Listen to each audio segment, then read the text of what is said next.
Piping systems are a vital part of most industrial facilities, and valves are a vital part of those piping systems. Valves regulate the flow of liquids and gases through plant systems. Like many other system components, valves need to undergo regular maintenance to help ensure that they're kept in good repair. Before any kind of maintenance is performed on a valve, certain preparations should be made.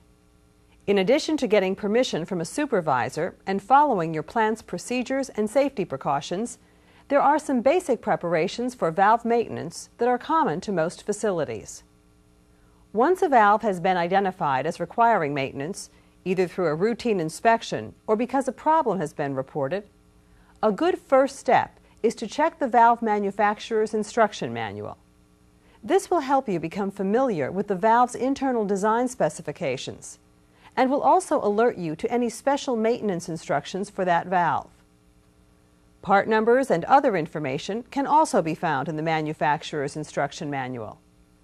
If you know that replacement parts are needed, consult the manual and order them ahead of time so that they're available when maintenance begins.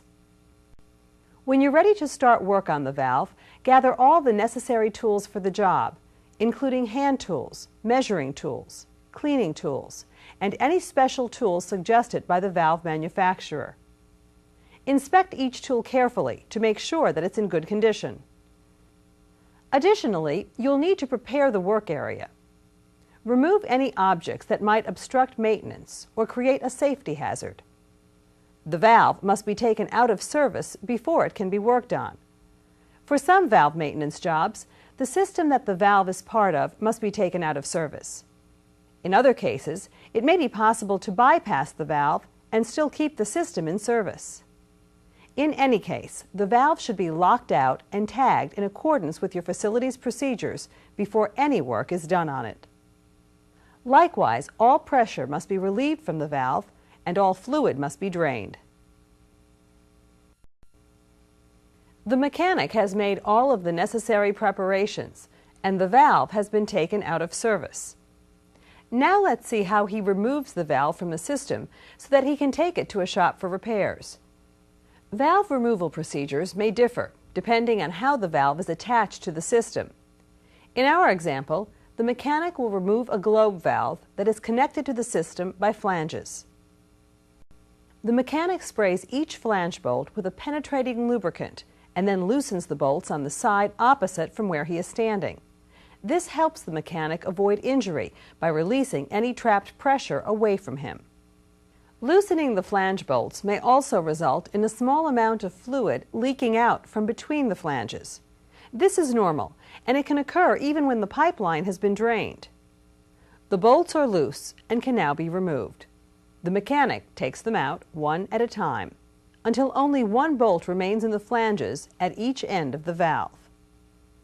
The two bolts that the mechanic leaves in place are diagonally across from each other to provide maximum support. If the valve is large, rigging or other types of support should be used. If necessary, rigging should be attached before the valve is free. Personnel can be injured and the seating surfaces of the valve and the flange can be damaged if the valve crashes to the floor. Before these last two bolts are removed, the valve must be supported by some other means. If the valve is small, another maintenance worker can hold the valve in place while the last two bolts are removed. This valve is large, so rigging is necessary. The mechanic can now remove the old flange gaskets. Anytime a flange is taken apart, the gaskets should be replaced. The mechanic stores all removable parts, such as nuts and bolts, together in a safe place so that they are readily available when they're needed for reinstallation. Finally, with the valve properly supported, he carefully lifts it out. As with any plant component, valves are susceptible to problems. One of the most common valve problems that maintenance personnel encounter is excessive packing gland leakage. In order to properly control valve leakage, maintenance personnel should be familiar with the construction and use of packing. In this part, we'll see how to adjust, remove, and replace packing. The packing used in valves is typically a rope-like material made from strong natural or synthetic fibers woven together with a binder substance, such as grease or wax. It's used to control leakage around the valve stem. Packing is housed in an assembly called a packing gland. The packing fits around the valve stem and fills a cavity called a stuffing box. A device called a gland follower fits into the stuffing box to compress the packing. When the valve is fully assembled, the gland follower is tightened to exert pressure on the packing and hold the packing in place. Let's watch as this mechanic adjusts the packing in a globe valve. He compresses the packing by alternately tightening the gland nuts in a clockwise direction. This causes the gland follower to push against the packing, compressing it. To ensure even compression, he tightens each gland nut one flat at a time. A flat is equal to about 1/6 of a full revolution. A ruler can be used to check the gland follower for even compression. To do this, measure the distance from the top of the packing gland to the bottom of the gland follower. If the gland follower has been tightened correctly, the measurements should be the same at both gland bolts. The packing should be compressed enough to prevent leakage, but not enough to prevent movement of the stem. After the packing is adjusted, rotate the hand wheel open and closed to make sure that the stem can still move freely. As the packing is adjusted over time, the gland follower may eventually be tightened so much that it comes to rest on the bonnet. If this occurs, the gland follower is bottomed and cannot be tightened any further. When this happens, the packing should be removed and replaced. Worn or damaged packing must also be replaced. Let's look at an example of how to remove valve packing. Most valves are designed so that the packing can be replaced without having to disassemble the entire valve. In some cases, it may be necessary to remove the valve's hand wheel to gain access to the packing gland. With larger valves like this one, the hand wheel may not have to be removed when the valve is repacked. The mechanic sprays a penetrating lubricant on the bolts to make the gland nuts easier to remove. If the nuts are rusty and won't move, the lubricant should be given a few minutes to work. Using excessive force may twist or break the bolts. Now the mechanic turns the gland nuts counterclockwise to loosen and remove them. He stores all the parts together in a safe place. After the gland nuts are removed, the mechanic raises the gland follower. On this valve, the gland follower cannot be completely taken off while the stem is still in place and surrounded by packing. Instead, it's held out of the way with a wire. Keeping the sharp end of the packing hook clear of the valve stem, the mechanic removes the rings of packing one at a time. This step is done carefully because scratching the stem with the packing hook could cause liquid to leak past the packing when the valve is put back in service. A scratched valve stem could also damage the packing as the stem turns. The number of rings, the packing type, and the packing design will all vary from valve to valve. A die and tap are normally used to make new threads, but they can also be used for chasing or cleaning threads. When they're used for chasing, the die is threaded onto the bolt and the tap is threaded into the nuts. The die and tap must be correctly threaded on the bolt and nut threads. This avoids cross-threading or cutting new threads, which will destroy the original threads. The die and tap should be the same thread size and type as the bolt and nut. To chase the threads on a bolt, spray the bolt with a lubricant and thread the die onto it. Then move the die back and forth to clear the threads. Back the die off and remove it when the chasing is completed. To chase the threads on the nut, spray the nut with a lubricant and thread the tap into it. Repeat the same process that's used to chase the bolt. Chasing refurbishes threads by removing rust and other chemical deposits that a wire brush cannot. It also smooths the threads. Now the stuffing box is ready to be filled with new packing. The packing that's used must be compatible with the valve and the fluid that flows through the valve, as well as with other materials in the system.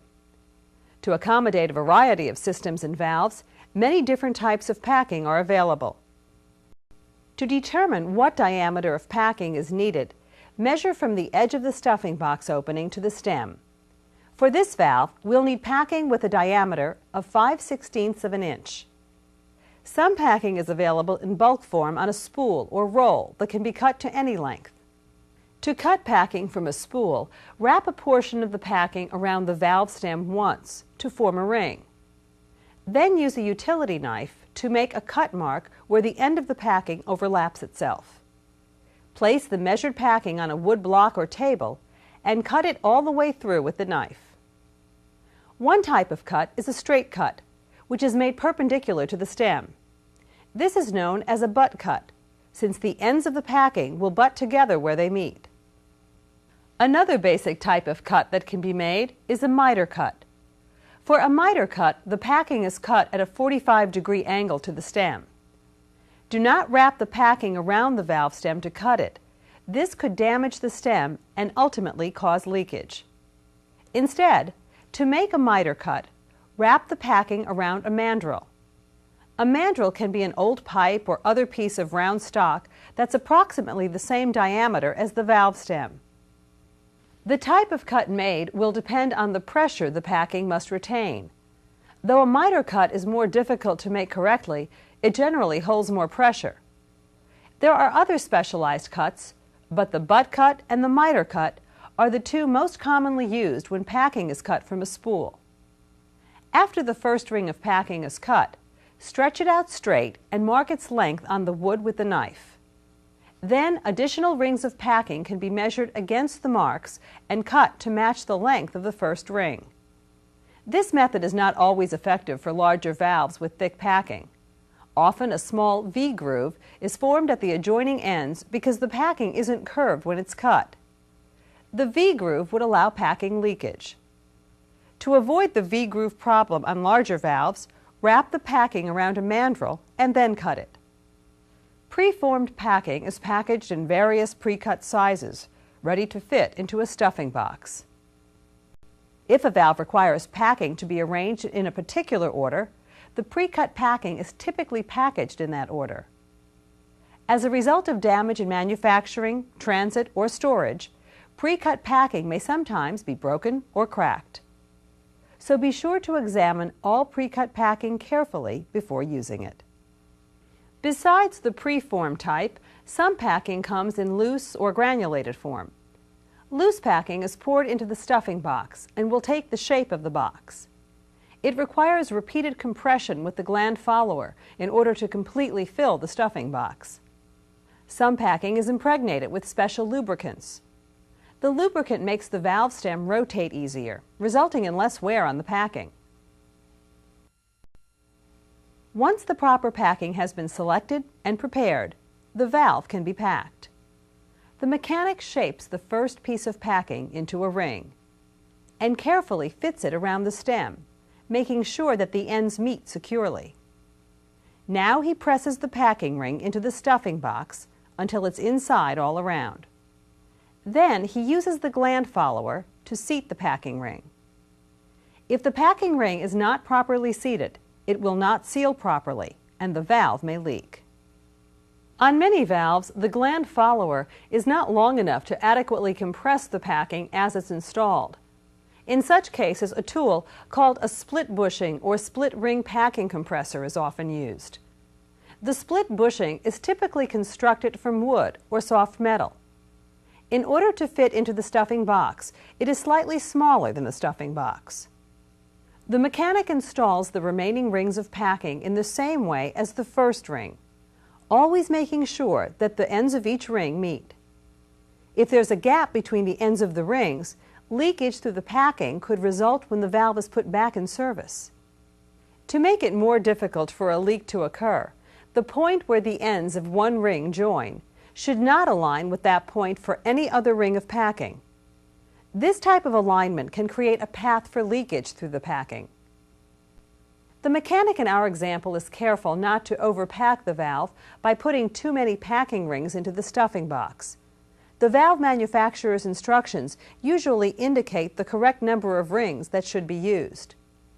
After all the rings of packing have been installed, the mechanic puts the gland follower over the stem and presses it into place.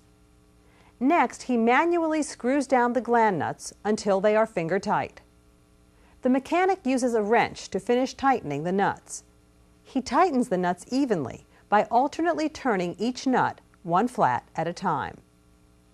After the valve has been repacked and reassembled, the mechanic cycles it open and closed several times to properly seat the packing and to make sure the valve moves smoothly.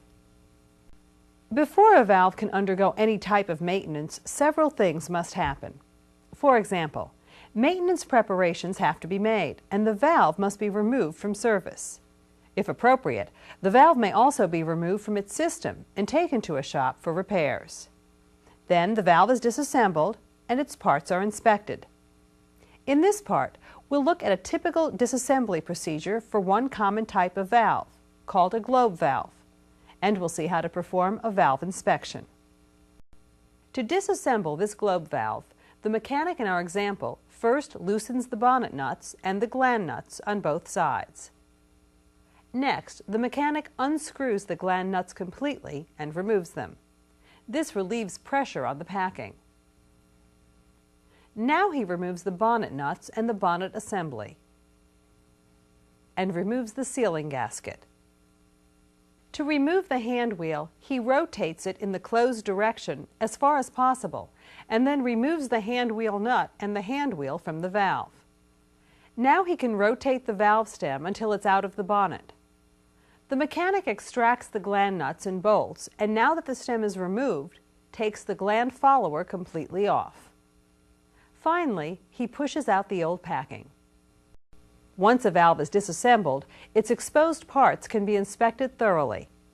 The mechanic in our example begins the inspection at the flanges.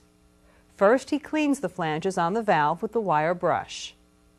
He uses a gasket scraper for hard-to-remove material, being careful not to gouge the flange sealing surface.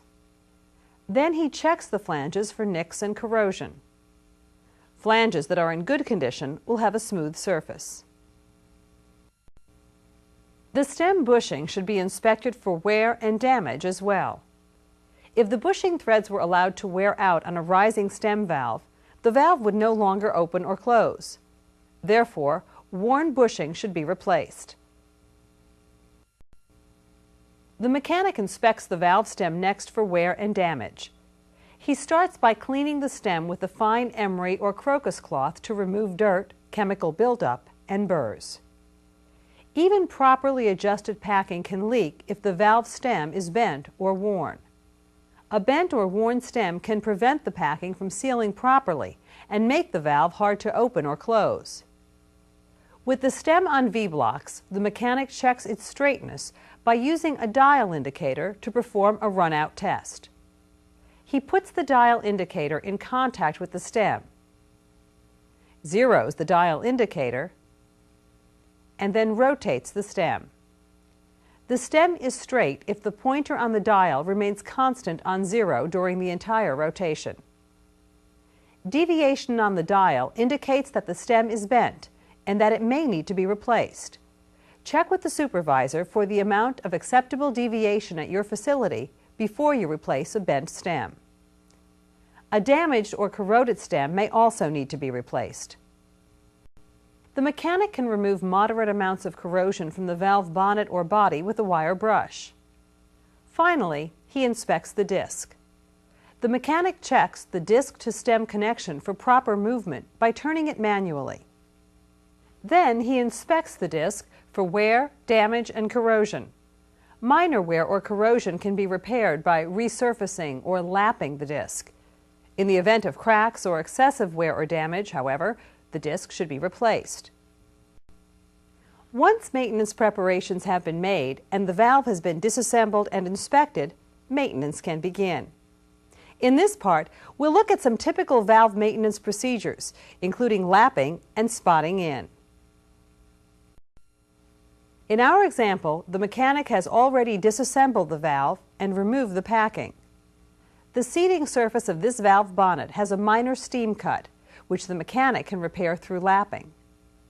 Lapping is a resurfacing process that is accomplished by rubbing a valve part against another surface coated with a lapping compound. This smooths the valve part's surface. Flat valve surfaces, such as the surface of this bonnet, are generally rubbed against a metal lapping block coated with a lapping compound. To lap mating valve surfaces, such as the surfaces of this disc and seat, the disc is coated with a lapping compound, and then the disc and seat are rubbed against each other.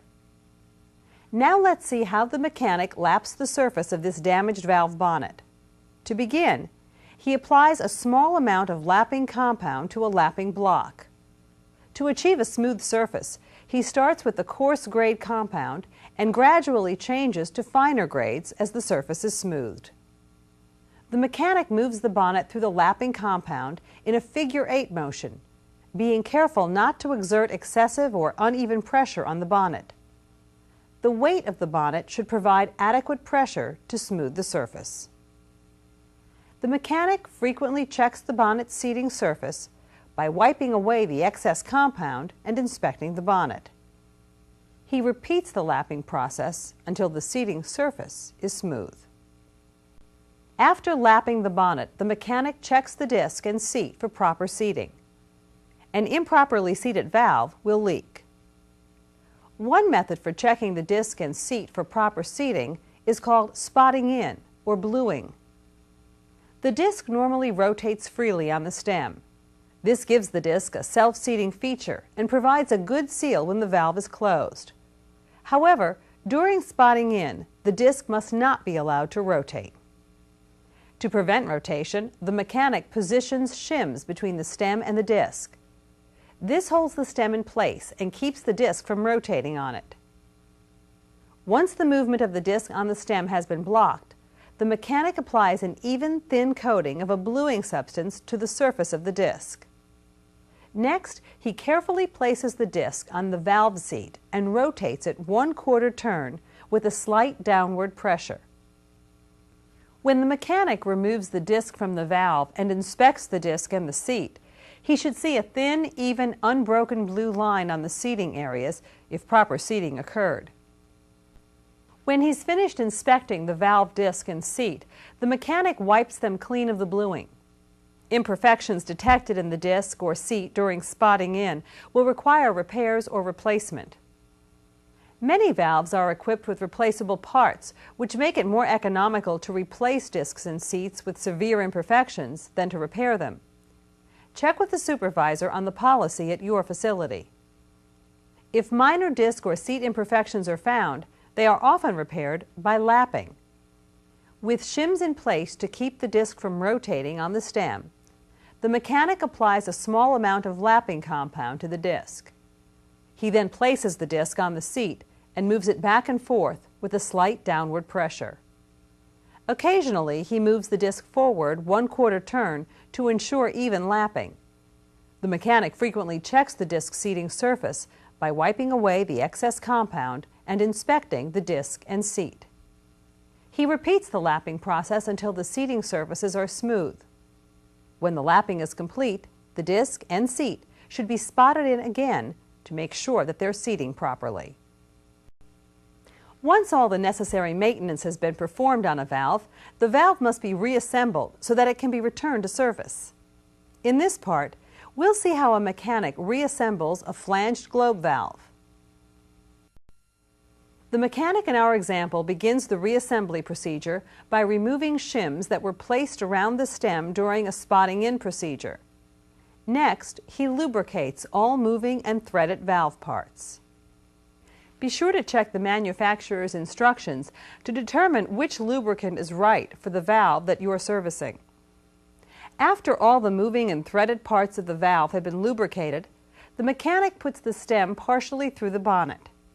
Then he slides the gland follower over the stem and replaces the gland nuts. Next, he threads the stem through the stem bushing and replaces the hand wheel nuts and bolts and the hand wheel. Now the mechanic can replace the gasket between the body and bonnet. He takes the new gasket and sets it on the body seating surface. At this point, the mechanic turns the hand wheel until the valve is in the fully open position. When a valve is being reassembled, it is vital that the valve be kept in the fully open position. This keeps the disc from being driven into the seat during reassembly, which could bend the stem or damage the seating surfaces and prevent the valve from opening. Now the mechanic places the stem, bonnet, and packing gland assembly on the valve body and replaces the bonnet bolts and tightens them evenly to compress the new gasket. The bonnet must rest squarely on the body of the valve as each bolt is torqued to its proper value, as indicated in the manufacturer's instruction manual. Using a cross-torque pattern, the mechanic tightens one bolt. Then he tightens the bolt opposite it. Next, he tightens a bolt next to the first bolt, and then tightens its opposite bolt. He continues the pattern until each bolt has been torqued to its proper value. After the bonnet is installed, the mechanic repacks the valve. Now the valve is fully reassembled and ready to be reinstalled. Reinstalling this flanged globe valve involves two basic steps: inserting new gaskets and replacing the flange bolts. This valve is large, so rigging holds it in place while the mechanic wire brushes, lubricates, and replaces the two bottom flange bolts on either side of the valve. The mechanic then adds two additional flange bolts on each side of the valve. These bolts will hold the new gaskets securely in the correct positions. With the support flange bolts in place, the mechanic slips the gaskets in between the valve flange and the pipe flange. Then he tightens each flange bolt until the valve is securely in place. He completes the reinstallation by cleaning the work area and returning all tools to their proper storage places. Locks and tags can now be safely removed and the valve can be returned to service.